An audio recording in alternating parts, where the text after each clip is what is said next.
இருக்குன்னு தேடுவா. இப்பதானே கற்பூரம் எங்கேன்னு தேடுவா. எங்க இப்ப நம்ம அப்ப அதுக்கு பண்ணி ஆகணுமே, அதுக்கு கும்பகாரத்திய காணுமேன்னு தேடிட்டு இருப்பா. அந்த ஊர்ல பார்த்தீங்கன்னா, எல்லாமே அது சொல்லி வச்சாப்புல நடந்துட்டே இருக்கும். நமக்கு அடுத்து என்ன நடக்கிறதுன்னே புரியாது. ஒருத்தர் அங்க மணிக்காரரா வரணும்னா மட்டும் 10 வருஷமான பழகினாலே ஒழிய அங்க என்ன நடக்கிறதுன்னே நம்மால தெரிஞ்சுக்க முடியாது.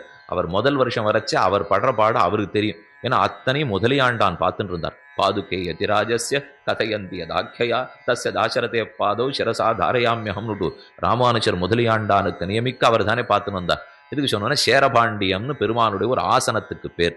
அதுல தான் நம்பெருமாள் எழுந்துருளி இருப்பர். அங்கு எழுந்தருளிருந்து எதைச் சொன்னாலும் அது ராஜா சார்வபௌமன் சக்கரவர்த்தி சொன்னா போலே பொங்கோதம் சூழ்ந்த புவனியும் விண்ணுலகும் அங்காதும் சோராமே ஆழ்கின்ற எம்பெருமான் செங்கோலுடைய திருவரங்கச் செல்வன் உபய விபூதிக்கு நாதனான் எம்பெருமான் தன் செங்கோலை தரித்து கொண்டு சேரபாண்டியன்லேருந்து ஒரு வார்த்தை சொல்றாரா, சக்கரவர்த்தி சொல்லுட்டார்னு அர்த்தம். அதுக்கு மேல பேசாதாம். அந்த இருந்தால் சிங்காதனமாறு ஆதிசேஷன்தான். அப்ப சென்றால் குடையும் அவர்தான், இருந்தால் சிங்காதனம் அவர்தான், நின்றால் மறுபடியான் நீள்கொடர் புனையாம் புல்கு மலையாம் பூம்பட்டாம் விளக்கு பூம்பட்டு அரவு எல்லாம் திருமார்கரவு என்ன அனைத்து கைங்கரியங்களையும் ஆதிசேஷன் செய்கிறார். நிவாச சையா ஆசன பாதுக அம்சுக உபதான வருஷ ஆதப வாரணாதிபிகி சரீர பேதைகி தவ சேஷதாங்கதைகி யதோச்சிதம் சேஷகிதீரித்தே ஜனைகி. உலகத்திலே சேஷன் சேஷன்னு பலர் கொண்டாடப்படுறாளே, யார் பெயராலே? ஹே ஆதிசேஷ உன் பெயராலே என்ன ஆள வந்தார் தெரிவிக்கிறார். அந்த சேஷனுக்கு சேஷம், அவருக்கு தான் சேஷம்னே பேர். ஆதிசேஷன்னு பேருங்கிறோம். என்ன இத்தனை ஏதோ சேஷத்துவம் சேஷத்துவம்னு ஒரு குணமா சொன்னீரே, பெருமானுக்கு பெருமை சேர்க்கும் குணமே சேஷத்துவம்னு பார்த்தோம் இல்லையோ, அந்த குணத்தை இவர் பேரா வச்சுட்டார். இப்போ ஆதிசேஷன் விட்டு அப்படின்னா இவர் பேர், இந்த பேருடையவருக்கு கைங்கரியம் உண்டுன்னு அர்த்தம் அல்ல, கைங்கரியமே பேர். இவர் பேரே கைங்கரியம் எடுத்து சொல்லியோ, என்ன இவருக்கு கைங்கரியம் இருக்குன்னு சொல்லாமல் ஆதிசேஷா கைங்கரியத்துக்குன்னு எடுத்தாலே சேஷன்தான். அந்த சேஷனே தான் ராமாவதாரத்தின் போது லக்ஷ்மணனாக திருவவதாரம் பண்ணினார். சுற்றமெல்லாம் பின்தொடர தொல்கானம் அடைந்தவனேன் அற்றவர்கள் கருமருந்தே அயோத்தினகர் கதிபதியே கற்றவர்கள் தாம் வாழும் கணபுரத்தின் கருமணியே சித்தவதன் சொல் கொண்ட ஸ்ரீராமா தாலேலோ என்னும் குலசேகர பெருமாள் திருக்கண்ணபுரம் செவரி பெருமாளை தாலாட்டு பாடி 10 பாசுரங்கள் மண்ணு புகழ் கோசலதன் மணிவயிறு வாய்த்தவனேன்னு பாடினார் ஒல்லு. அதில் இது ஒரு பாசுரம். சுற்றம் எல்லாம் பின்தொடர தொல்கானம் அடைந்தவனே, சுற்றத்தார் எல்லாரும் தொடர்ந்து வரும்படி ராமன் காட்டுக்கு ஏகினாரா?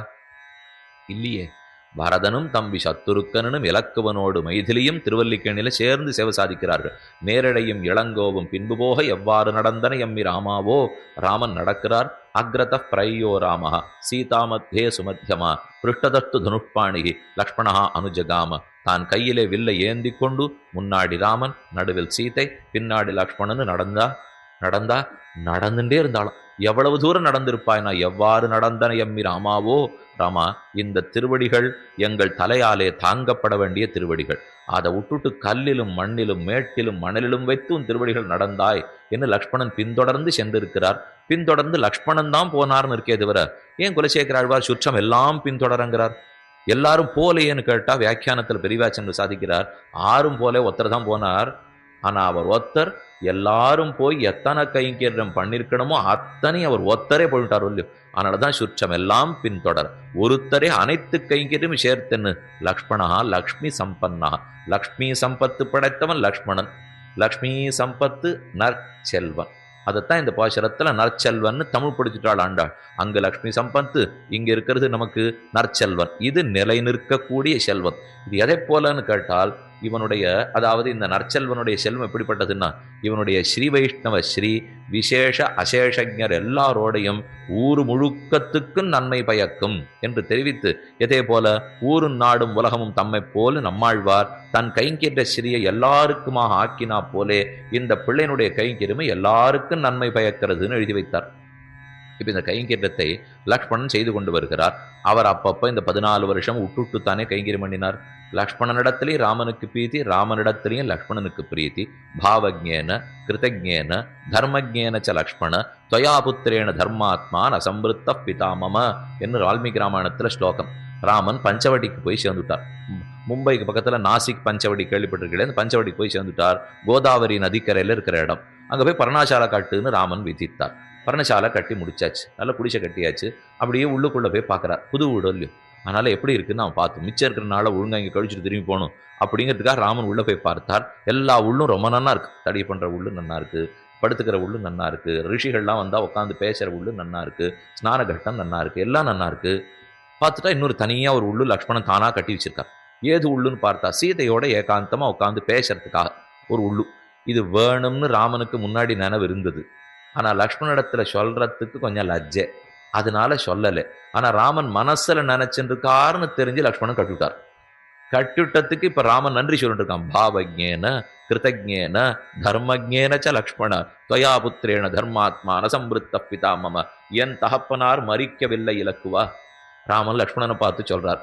ஆச்சரியப்பட்டா பூர்வர்கள்லாம், எப்போ போயிட்டாரே, அதுக்கப்புறம் 10 வருஷம் ஓடி போச்சு. இப்போ தகப்பனார் போனது சித்திரகூடத்தில் இருந்த போதே தெரியும். அப்பவே போய் பக்கத்துல இருக்கிற மந்தாகினி நதியிலே ஜலதர்ப்பணம் பண்ணி பிண்யாக்கமும் வச்சாச்சு, அழுது முடிச்சாச்சு. அங்கிருந்து இத்தனை வருஷம் இத்தனை ரிஷிகளையும் முடிச்சுட்டு இப்ப பஞ்சவட்டிக்கு வந்து சேர்ந்திருக்கார். இப்ப என் தகப்பனார் மறிக்கலைன்னா, சில பேர் பரமபதித்திருந்தாலும் அவ சில தர்ம சொத்து வச்சுட்டு போறா பாருங்க. அந்த தர்ம சொத்து ஊருக்கெல்லாம் நல்லது பண்ணிட்டே இருக்கும். புண்ணியவான் வைத்து விட்டு போனார் என்று தண்ணீர் பந்தல் வைத்தா போலேன்னு சொல்லுகிறோம். உலகத்துக்கு நல்லதுங்கிறதுக்காக தர்ம சொத்தை வச்சுட்டு அவ போயிட்டான்னு இப்போ. ஆனா அவர் சொச்சுட்டு போனது நன்மை பயக்கிறது இல்லையோ. அதை போலத்தான் லக்ஷ்மணா உன்னை தர்ம சொத்தாக வைத்து விட்டு தசரதன் ஏகினான். அதனால அவன் போயிட்டாங்கிற கவலை எனக்கு இல்லே, நீ எனக்கு தகப்பனாக இருக்கிறாய். அதனாலதான் துவயாபுத்திரேன தர்மாத்மான சம்பிருத்த பிதாமம. உன்னை வச்சுட்டு போனான் பரம தர்மாத்மாவான தசரதன். தசரதன தார்மிகன்னு ராமன் கொண்டாடுறார். எதுக்குன்னா நாட்டை ரட்சித்த தார்மிகத்தம் அல்ல, எனக்குன்னு ஒன்ன வச்சுட்டு போனானோ இல்லையோ. லக்ஷ்மணன் அனைத்து கைங்கரியங்களை செய்தான். பாவஜேன பாவமறிந்து செய்கிறார், கிருத்தஜேன நன்றி உணர்ந்து செய்கிறான், தர்மஜேன தர்மம் அறிந்து செய்கிறான். ராமன் சுவாமி, நான் தாசன், அவனுக்கு கைங்கரியம் பண்ண வேண்டியதே தர்மம் என்று தெரிந்து செய்கிறான். கிருத்தஜேன ராமன் பண்ணிருக்கிறதுக்கு நாம் என்ன திரும்பி செய்ய போறோம், இதுவான செய்ய வேண்டாமா என்கிற கிருத்தஜதை தெரிந்து செய்கிறான். பாவஜேன உள்ளத்துல சுவாமி நினைக்கிறத கைங்கரிபனை செஞ்சுடணும். நாம கேட்போம், சாமி சொன்னாலே செய்ய மாட்டேங்கிறா, இதுக்கு மேல உள்ளத்தை நினைக்கிறது வேற, இனிமேல் நாம பண்ணிட்டு இருக்க போறோமா? ஒரு சுவாமிக்கு தாசன் இருந்தா சுவாமி நினைக்கிறத செஞ்சு விடணும். இப்ப குருட வாகனம், ஹனுமார் வாகனம்னு சொல்றோம். திருவடி வாகனம், பெரிய திருவடி வாகனம்னா இப்படி கை வச்சுருக்கார். ஸ்ரீரங்கத்துல போய் கருட வாகனத்தை சேவை பண்ணிட்டுனா ஒரு பக்கம் இப்படி திருப்பிட்டு இருப்பார் தலையை. பெருமாளை பார்த்து கேட்பார், உன்னை எழுந்துள்ள பண்ணணும்னு விதித்தீர், எழுந்துள்ள பண்ணிட்டு அடுத்து என்ன நியமனம், அடுத்து என்ன கைங்கரியம்னு கேட்கறாப்புல பார்த்துட்டு இருப்பார். பெருமாளும் புருஷரை புழுவந்து ஏறுகிறான். பூமகளார் தனி கேள்வனான் எம்பெருமான் கருடன் பேர்ல ஆரோகணிக்கணும்னா பரம திருப்தியோட ஏறிப்பறான். அவர் பெருமாள் ஏற வரச்சேவே இவர் சிறக்க பிடிப்படி அடிச்சுப்பறான். கைங்கரியம் பண்ண போறோங்கிற ஆசை. அப்ப கைங்கரியம் பண்றவனுக்கு அதுல ஈடுபாடு இருக்கணும். அது மட்டும் இல்லை, கைங்கரியம் கொள்றவருக்கு ஈடுபாடு இருக்கணும் இல்லையோ. நாம சில முதலாளிகள்கிட்ட வேலை பார்த்துட்டு இருப்போம். 20 வருஷமா வேலை பார்க்குறேன், அவர் முகமே தெரியாது சுவாமி, அவர் ஏதோ வெளிநாட்டில் இருக்கார், இங்கே வந்தாலே பிடிச்சுன்னு விடுவாளாம், அதனால அவர் முகத்தையே நான் பார்த்ததே கிடையாது இப்படின்னு சொல்லிட்டு இருந்தா, அப்படி இல்லையே பெருமான் என்னைக்கு கைங்கரியம் பண்ணாலும் கூடவே இருந்து இன்முகம் காட்டுகிறார். இந்த கைங்கரத்தை நீ செய்ய பெற்றாயே, நான் பெற பெற்றேனே, என்ன ஆனந்தமாக இவனோட சேர்ந்து அனுபவிக்கிறபடியாலே அதுதான் உண்மையான ஸ்வரூபம், உண்மையான கைங்கரியம். இப்ப மற்ற பேருக்கு கைங்கரியம் பண்ணா அவன் எனக்கு சரீரம் கொடுக்கலையே, இந்த கண்ணையும் காதையும் கொடுத்தது யாரோவா? இதைத்தான் தேசிகன் ரொம்ப வைராக்கியத்தோட பேசினார். அபிந்தன பிரசமதந்தனன் தந்தனம் பிரபு நிஷேவன ஆபாதனாது சரீர பதனாவதி. இந்த சரீர கீழே விழற வரைக்கும் எவன் காலை நான் இன்னும் கழுவணுமோ தெரியலையே, தேவையில்லையே. எவன் இந்த சரீரத்தை கொடுத்தானோ அவன் திருவடிகளை கழுவ முற்பட்டால் நம் கண்ணீரால அதை கழுவினோம்னா அது ஆனந்த பாஷ்பமாக்கி விடுறார். அவர் அனைத்தையும் கொடுக்க காத்திருக்கிறச்சே நான் எதற்கு எங்கும் செல்ல வேண்டும்? அதனால கைங்கரியம்னால் இந்திரியங்களையும் சரீரத்தையும் பெற்ற பயனுக்காக பகவானுக்கே தான் கைங்கரியம் செய்ய வேண்டும். இந்த விஷயத்தை அழைமணவாள பெருமாள் நாயனார் ரொம்ப ஆச்சரியமான ஒரு சூத்திரத்துல தெரிவிக்கிறார். அழும் தொழும் ஸ்நேக பாஷ்பாஞ்சலியோடே ருச்சிர சாணுக்களில் கூவிக்கொள்ளும் பிரியா வடிமைக்கு சரணே சரணன்னு வாழும் வில்லும் கொண்டு பந்துவும் பிதாவும் அவரே என்கையும். இது லக்ஷ்மணன் பண்ணின கைங்கரியம். லக்ஷ்மணன் பண்ணா போலதான் நம்மாழ்வார் பண்றாருன்னு சொல்றார். லக்ஷ்மணனும் கைங்கரியம் பண்ணியிருக்கார், கூடவே போய் பண்ணின கைங்கரியம். பரதன் கைங்கரியம் பண்ணியிருக்கார், நாட்டில இருந்து பண்ணின கைங்கரியம். சத்ருகனன் கைங்கரியம் பண்ணியிருக்கார், ராமனுக்கே இல்லை பரதனுக்கு. இப்ப 3 பேரையும் பார்த்துடலாம் நம்ம. ராமனுக்கு கைங்கரியம் கூட போய் செய்தான் லக்ஷ்மணன், அவனுக்கு மேற்றம். நாட்டிலே இருந்து செய்தான் பரதன், அவனுக்கு மேற்றம். ராமனுக்கே பண்ணல, பரதனுக்கு கைங்கரியம் பண்ணினான், சத்ருகனனுக்கு மேற்றம். இந்த 3 பேருக்கு பேர் கொடுத்துருக்கா. ஒருத்தருக்கு நீக்கமில்லாவடியார்னு பேர், அது லக்ஷ்மணனுக்கு பேர். ஒருத்தருக்கு சயமே அடிமை தல நின்றார்னு பேர், அது பரதனுக்கு பேர். இன்னொருத்தருக்கு கோதிலடியார்னு பேர், அது சத்ருகனனுக்கு பேர். இந்த 3 அடியார் பேரும் 8ஆம் பத்து 10ஆம் திருவாய்மொழி நெடுமார்க்கடிமையில் உள்ளது.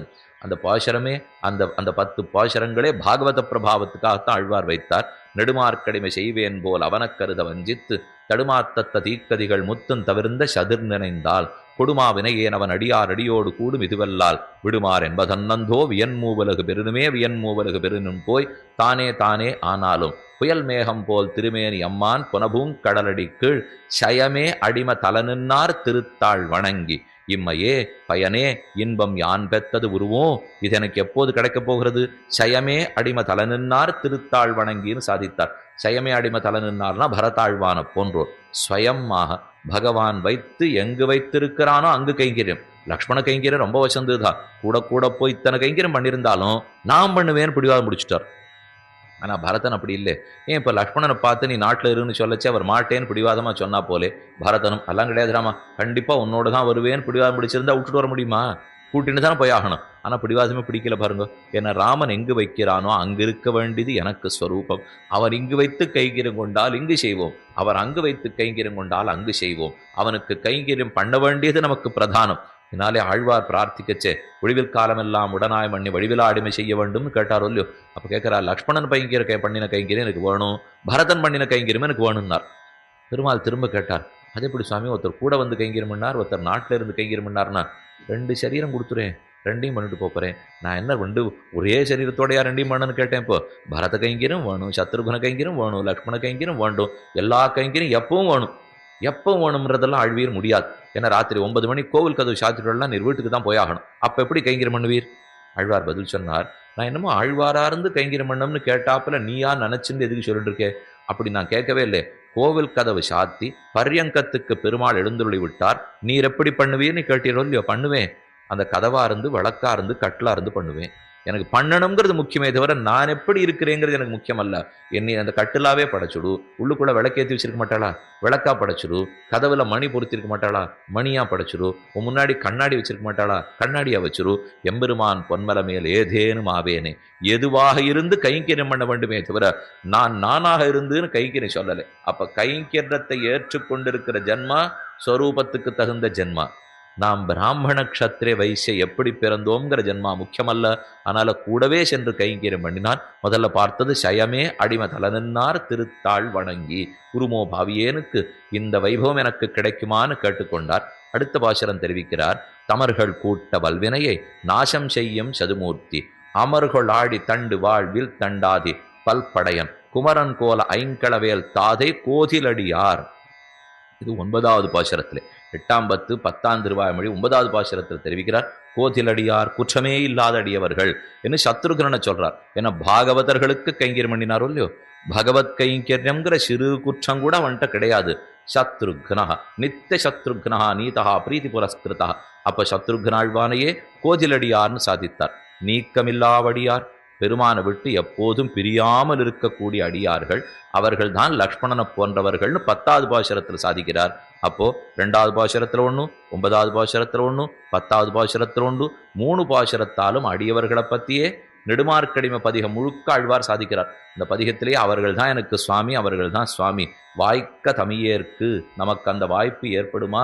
சதிரே வாய்க்க தமியேற்கே அது நீக்கமில்லாமல் ஏற்பட வேண்டுமே என்று கைங்கரிய செய்ய பிரார்த்தித்திருக்கிறார். அப்போ லக்ஷ்மணன் பண்ணின கைங்கரியம் பின்னாடியே வில்ல தூக்கின்னு போனான்.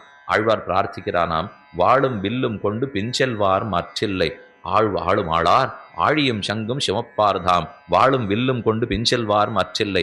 பகவன் என்னை கூட கூட்டிக்க கூடாதோ? உனக்கு காடு முழுக்க நடந்து போனியாமே வடக்கேந்து தெற்க வரைக்கும், அப்போ வாழையும் வில்லையும் தூக்கின்னு போறதுக்கு ஆளே இல்லையே, என்ன கூட்டிக்க கூடாதா வேலை செய்யறதுக்கு? அப்படி ஒரு கூப்பிடு தூட்டியான வந்துடுவேனே. ஆழ்வார் திருநகரில் போனீங்கன்னு வச்சுங்க, கூப்பாடு போட்டா அப்படின்வா. கூப்பாடு போடுறதுன்னா 2 அர்த்தம். ஒன்றும் சத்தம் போட்டு கூப்பிட்டான்னு அர்த்தம், இன்னொன்று வெஷாள்னு அர்த்தம். கூப்பாடு போட்டாள்னா ஓ ரொம்ப வெசூட்டா போட்டிருக்குன்னு ஆழ்வார் அப்படியே சொன்னார். கூப்பிடக்கூடாதா வந்துட மாட்டேனா? வாழும் வில்லும் கொண்டு பின் செல்வார் மட்டில்லை, ஒரு கூப்பிட்டாயன்னால் நான் கூட வந்திருப்பேனே. வருவாறு செல்வார் வன்வரிசாரத்திருந்த என் திருவாழ் மார்பன். திருவன்பரிசாரத்தில் திருவாழ் மார்பன் எழுந்துள்ளிருக்கார். ராமனா பறந்து போகிறார். அவர் பின்னாடி வாழையும் வில்லையும் ஏந்தின்னு போகிறதுக்கு ஆள் இல்லை. என்னைக்கோ ஒரு லக்ஷ்மணன் இருந்தான், மறந்துட்டார் ஆழ்வார். இப்போ பகவன் என்னை கூட கூட்டின்னு போகக்கூடாதான்னார். பெருமாள் கேட்டார், என்ன ஆழ்வீர், ராமாயணமே கதை தெரியாது சொல்றீர், நம்ம பின்னாடி லக்ஷ்மணன் வந்திருக்காரே, அக்ரதோ பிரயோ ராமஹா சீதாமத்தே சுமத்தியமா விருட்டதட்டு தனுப்பாணிகி லக்ஷ்மணா அனுஜகாம, லக்ஷ்மணன் பின்னாடியே வந்திருக்காரேன்னா. ஆழ்வார் ரொம்ப சாமர்த்தியமா பதில் சொல்லிட்டார். அது என்ன ஒரே ஒரு வேலைக்காரன் போருமன்னு உனக்கு? வாளும் வில்லும் கொண்டு பெண் செல்வார், வாளையும் அவரே தூக்கிக்கிறார், வில்லையும் அவரே தூக்கிக்கிறாளே, கொஞ்சம் வேலையை பகிர்ந்து கொடுக்கூடாதோ? உன் வேலையை செய்யறதுக்கு நிறைய பேர் நாங்கள் சொல்லியிருக்கோமே, பாட்டப்பார், வாளும் வில்லும் கொண்டு பின்செல்வார் இல்லைன்னு நான் சொல்லலை, வாளும் வில்லும் கொண்டு பின்செல்வார் மற்ற இல்லை. லக்ஷ்மணன் இருக்கார், கூட ஒருத்தரை கூட்டிக் கூடாதா? நான் இன்னொரு கைங்கிருப்பறனா வந்தா என்ன இப்போ குறைவா எடுத்துக்கோ. அத விஷயத்தை மற்றொரு இடத்திலே சாதிக்கிறார். கொடியார் மாள கோடூரகத்தும் மடியாதின்னே நீ துயில் மேவி மகிழ்ந்தது காண். நீ திருக்கோளூர்ல சயனித்திருக்கிறாய், திருத்தொலைவெல்லி மங்கலத்திலே சயனித்திருக்கிறாய், அங்கெல்லாம் சரி, நம்ம கூட்டிக்கவே மாட்டேங்கிறே. வடிவனை இல்லா மலர்மகள் மற்றல் நிலவுகள் பிடிக்கும் மெல்லிடையே கொடுவினையேலும் பிடிக்க ஒரு நாள் கூவுதல் வருதல் செய்யாயே. உன்னுடைய வலப்பக்கத்தில் இடப்பக்கத்திலே ஸ்ரீதேவி பூதேவி நாச்சிமார்கள் அவர்கள் திருவடி வடிவிக் கொண்டிருக்கிறார்கள். இப்போ அத்தன் திருப்புளிங்குடிங்கிற திவ்யதேசம், ஸ்ரீவைகுண்டத்திலே நின்று சேவை சாதிக்கிறார். திருப்புளிங்குடியிலே காய்ச்சின வேந்தராக சயனித்து சேவை சாதிக்கிறார். அடுத்தது வரகுணமங்கையிலே விஜயாசனராக அமர்ந்து சேவை சாதிக்கிறார். நின்னது இருந்தது கிடந்தது மூணையும் சேவித்துக் கொள்கிறோம். அங்க திருப்புளிங்குடியில சேவிப்போனா 2 திருவடிக்கு 2 பக்கத்துல நாச்சியார்கள் எழுந்து வழியிருப்பா. நமக்கு திருவடியே சேவையாகாது. கர்ப்பகிரகத்துக்கு முன்னாடி போய் என்ன கிட்டக்க சேவிச்சாலும் சேவிக்க முடியாது. பிரதட்சிணமா வரும்போது அங்க ஒரு ஜன்னல் ஏற்படுத்தி வச்சிருக்கா, அது மூலமா அந்த சூரிய ஒளியோட பார்த்தோம்னா திருவடி இருக்கான்னு தெரியும். ஆழ்வார் பிரார்த்திக்கிறார், வடிவினையில்லா மலர்மகள் மற்றை நிலமகள் பிடிக்கும் மெல்லிடையே கொடு வினையேலும் பிடிக்க நீ ஒரு நாள் கூவுதல் வருதல் செய்யாயே. அங்கேந்து இப்படி குரலை கூப்பிட மாட்டே ஆழ்வீர், 2 பேருக்கும் கை வலிக்கிறதா, நீர் வாரும் அப்படின்னு ஒரு நாள் கூட்டிக் கொள்ளக்கூடாதா? கூவுதல் வருதல் செய்யாயே, இப்படி கூப்பிடு, ஒரு கூப்பிட்டீங்கன்னா ஓடி வந்துட மாட்டேனா? அது என்ன அவர்களுக்கே தான் அந்த கைங்கரியமா? அப்ப ஸ்ரீதேவி பூதேவி கைங்கரியம், லக்ஷ்மணனுடைய கைங்கரியம், இதெல்லாம் செல்வம் படைத்த கைங்கரியம். இது தனக்கு வேணும் என்ன ஆழ்வார்கள் பிரார்த்திக்கிறார்கள். அதே இருக்கு இந்த பிள்ளைக்கு. அதனாலதான் நற்செல்வன் நற்செல்வன் கூப்பிட்டு கொண்டிருக்கிறாள். அழும் தொழும் ஸ்நேக பாஷ்பாஞ்சலியோடே லக்ஷ்மணனுடைய பிரார்த்தனை. சப்ராது சரணோ காடம் நிபிட்டிய ரகுநந்தனா சீதாமுவாச்ச அதியசாக ராகவஞ்ச மகாவிரதம் ஸ்வயந்து ருச்சிரே தேசே கிரியதாமிதி மாம்பத. ராமா, நீ தூங்கும் போதும் விழித்திருக்கும் போதும் மலையில் இருக்கும் போதும் மலை தாழ்வையில் இருக்கும் போதும் நீ எங்கிருந்தாலும் எப்போது இருந்தாலும் உன் பிராட்டியோடு நீ இருக்கும் போது அனைத்து கைங்கெண்டங்களையும் அடியனுக்கு கொடுக்க வேண்டும். குருஷ்வமாம் அனுச்சரம் முகப்பே கூவிப்பணி கொள்ளாயின்னு ஆழ்வார் சாதித்தார். என் முன்னே கூப்பிடு, என்னை முன்னாடி கொண்டு வந்து நிறுத்திவை, ஹே லக்ஷ்மணா இந்த கைங்கரியம் பண்ணு என்று நீ ஏவ வேண்டும். ஏவிற்று அடியேன் பணி செய்ய வேண்டும். அது செஞ்சாத்தான் ஆத்மஸ்வரூபமே சித்தி அடையும். இல்லைன்னா நம்ம சேஷம் சேஷம் சேஷம்னு சொல்லிட்டே இருந்தா கைங்கரியம் இல்லாம என்ன சேஷத்தம் நடக்கும்? ஆகையால் அந்த கைங்கென்ற ஸ்ரீவனிடத்தில் இருக்கிறபடியால் நற்செல்வன் தங்காய் என் அவனே நற்செல்வன் அழைத்தாள். அப்ப ஆழ்வாருக்கு பிரார்த்தித்த கைங்கரியம், லக்ஷ்மணன் செய்த கைங்கரியம், இந்த கைங்கரியங்கள் நித்தியமான பகவத் பத்சுவ பத்தி இருக்கிறபடியால், சேஷத்துவமாகிற ஸ்வரூபத்துக்கு தகுந்து இருக்கிறபடியால் இது நிலை நிற்கும் கைங்கரியம். அதனாலதான் நற்செல்வம். ஆனா மற்றது எதுவும் செல்வங்கள் நிலை நிற்காது. நிலை நிற்கும் செல்வத்தை நற்செல்வம்னு சொன்னாள். ஸ்வரூபத்துக்கு அனுகுணமான செல்வ கைங்கரியத்தை நற்செல்வம்னு சொன்னாள்.